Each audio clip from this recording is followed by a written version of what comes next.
I was using alcohol, but ever since I've been coming to drop, I haven't used no alcohol. So my body is getting better. So when I went in on October the 15th, I dropped in since, besides just going to report, because I really don't never come out the house because after what happened to my brother when they killed my brother. So I really just don't like to be out the house. I got.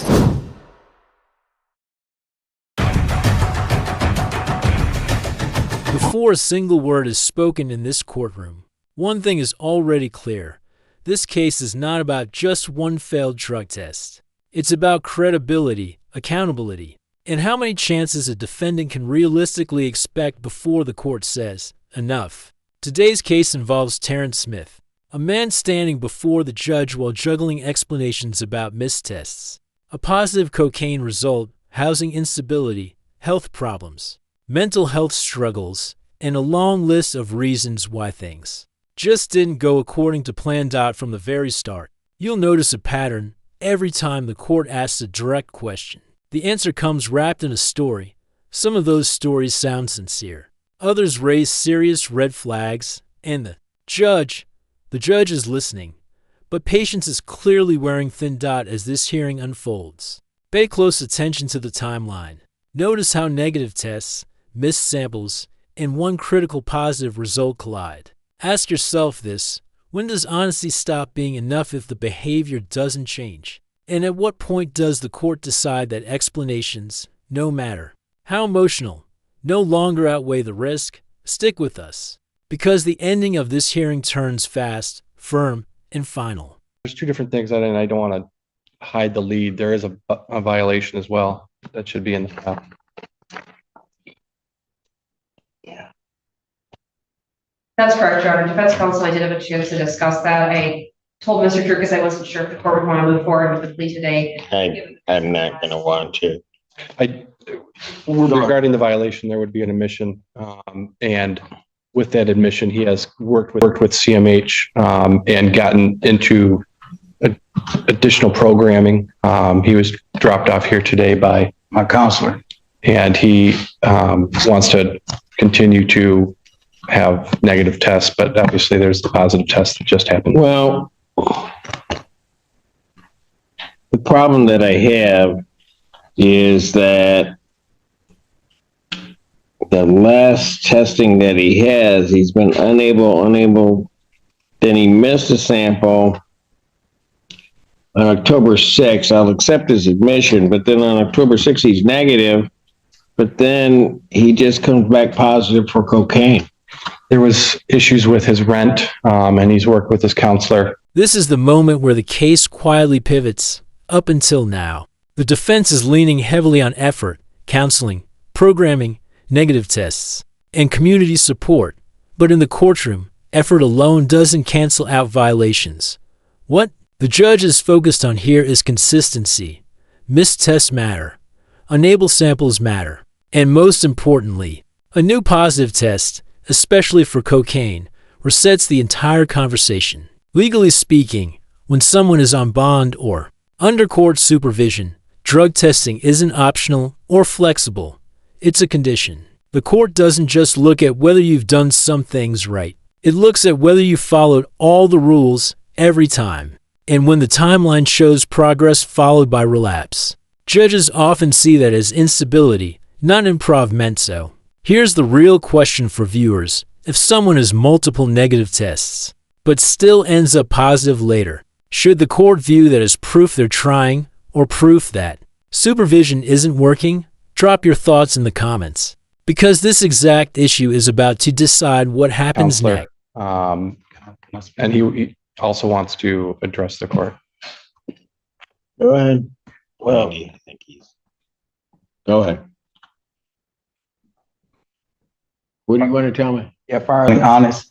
Well, I had an eviction on my door because I had my son living with me. So after that, I got that fixed. October the 7th, I think. But I was going through a bad time situation, so I take full accountability for the situation that happened. But when it comes down to, I got a bleeding ulcer. So when I called Cheryl, I told her I couldn't make it in because I was going through a bad spot. but she didn't answer the phone. So I still came in. And I tried to use the bathroom. I got bipolar depression, anxiety. I waited a whole hour. And because she told me I can wait in there. So I waited an hour in there sitting, and I still couldn't use the bathroom because of my respiratory system. So it's been going bad, but it's getting better because ever since that I've been coming to drop, I was using alcohol, but ever since I've been coming to drop, I haven't used no alcohol. So my body is getting better. So when I went in on October the 15th, I dropped, and like I said, I take full responsibility for the situation that happened, but I have been clean, but I went through a rough patch, a little episode. So, I mean, I'm just being honest. I take full accountability. I made a mistake. I went down there. I told my counselor. So my counselor, they didn't want me to ride the bus. So they brought me here. You have an upcoming appointment? She made an appointment for CMH to get, I got an appointment for CMH to go in there and talk to them. She said she's going to stay there for like 4 or 5 days from now because I had to come to court. She wanted to take me today, but instead she had to bring me here. What's your appointment date? She says she's going to put it, she put it in the system, but she says she's going to get it on her. Where did the cocaine come from? Well, to be honest. Okay, let's start there. Yeah, being honest, like I said, I've been doing, Your Honor, I'm being honest. I want to be honest. I've been doing fine. I've picked up a little weight, like Miss Marilyn, my landlord, she said, you've been doing fine. But I just got into a bad spot in my life, and I'm just being honest. I just want to be honest. I don't want to lie to nobody, and I made a mistake. At this point in the hearing, we're deep into what judges hear every single day, long explanations layered with personal hardship, health concerns, and emotional honesty. And to be fair, some of what Terrence says sounds genuine. He admits fault. He says he made a mistake. He claims accountability. But here's the problem. Accountability isn't just words, it's answers. The judge keeps coming back to one simple question. Where did the cocaine come from? And despite several opportunities, there's no clear response. Instead, the explanation keeps shifting: stress, people, timing, circumstance, and court. That's dangerous territory.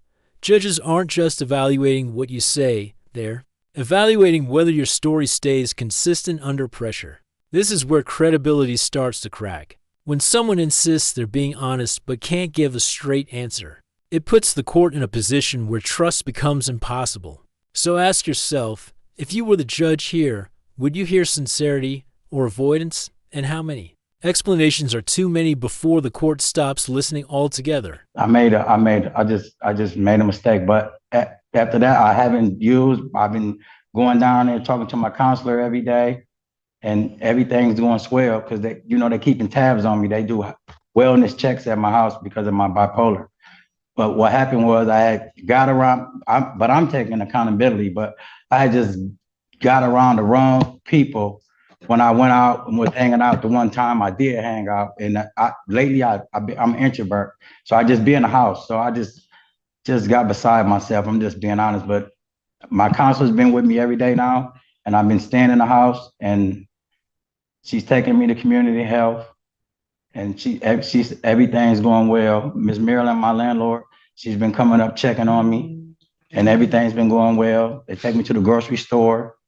Your Honor, if I can just add in here, he had 4 negative tests. There were the 2 that you indicated, the refusals. He somewhat explained that he had a missed sample. He was negative, and then we had the relapse. So there's, other than the unable or refusing, he is testing negative. There was the most recent test that was positive. What I'd be asking the court today would be if he can get another negative in between now and the next court date. Obviously, that's a very good indication that he is telling the truth and he had a bad night with the positive test. But I went and told my counselor, and because I quit drinking alcohol, and like I said, I've been gaining weight. I've been doing everything good. And I went and told Miss Jenna and Miss Marilyn. And after that, they've been coming to check on me every single day. And I go downstairs, play ping pong, dominoes, and they read books with me.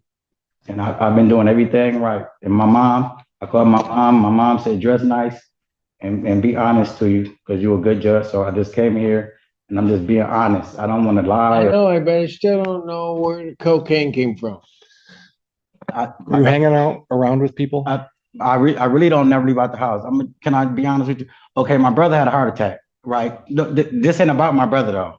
My brother had a heart attack. So what happened was I ended up catching the bus on my way to go see him downtown in Arbor, on my way to go see him. Didn't make it to go see my brother when he came out of coma because I get downtown, like my mom don't let me ride the bus. I get downtown, see some guys I know, before you know it, this the situation to end up. Boom, my mom called me, tell me, get back home. I go home, and I've been in the house ever since, besides just going to report. Because I really don't never come out the house because after what happened to my brother when they killed my brother. So I really just don't like to be out the house. I got caught in a bad spot around the wrong people, and that won't happen again. I promise. I give you my word on that. All right, I'm done. I'm gonna revoke his bond. I'll adjourn it out to next week. Okay. And so I'll adjourn it out to the 30th, 2025. Maybe by that time you can give me a straight answer. I'm not going to take his plea today. I'll hold on. No, I said I did wrong. Defendant is committed to the violation. Defendant's remanded.